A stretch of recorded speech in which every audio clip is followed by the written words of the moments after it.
Нелегалните мигранти да не бидат попишани. Председателот Доналд Трамп донесе извршна одлука со која жителите без регулиран престој треба да бидат исклучени од најголемата статистичка операција која е во тек. Резултатите од пописот го одредуваат начинот на кој се прераспределува федералниот буџет, бројот на представници во Конгресот што ги добива секоја од сојузните држави, а може да ги промени и границите на изборните единици кои може да бидат прекроени пред следното гласање. Сепак, според дел од експертите, ова би имало мало влијание на прераспределбата на мандатите меѓу републиканците и демократите.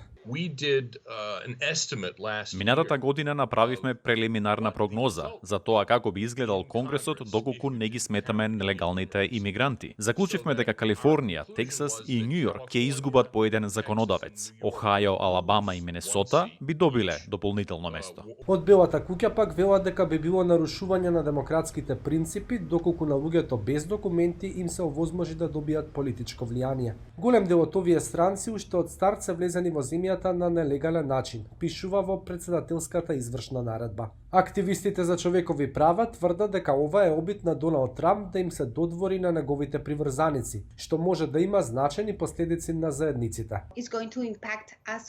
Ова ќе влијае на сите, не само на недокументираните мигранти, туку на целите заедници. Исто така ќе влијае на квалитетот на јавното образование. Нема да се избројат дел од децата и со тоа помалку ресурси ќе бидат распределени за некои училишта. Правни експерти веќе најавија судска постапка за најновата председателска одлука, бидејќи уставот предвидува да бидат попишани сите кои се наоѓаат во државата. Лани Врховниот суд ја стопираше намерата на Доналд Трамп во пописот да биде вклучено и прашање за поседувањето државјанство, но администрацијата може да ги добие овие информации и на друг начин. Владата добива податоци од различни извори, од агенциите кои издаваат возачки дозволи, од даношните власти, од јавните услуги.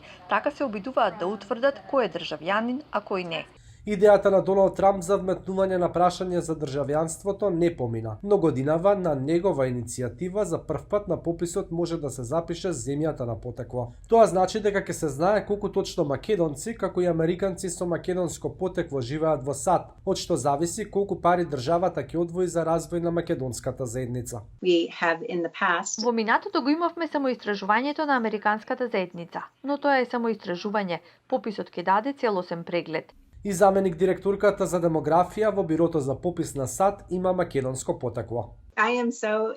Многу сум возбудена што можам да се запишам како македонка, исто како и моите двајца браќа. Горди сме на нашето потекло. Во Соединетите држави попишувачите не одат од врата до врата. Документите се праќаат по пошта или се пополнуваат електронски на интернет. Овде пописот се одвива на секој 10 години. Годинава процедурата е продолжена поради пандемијата.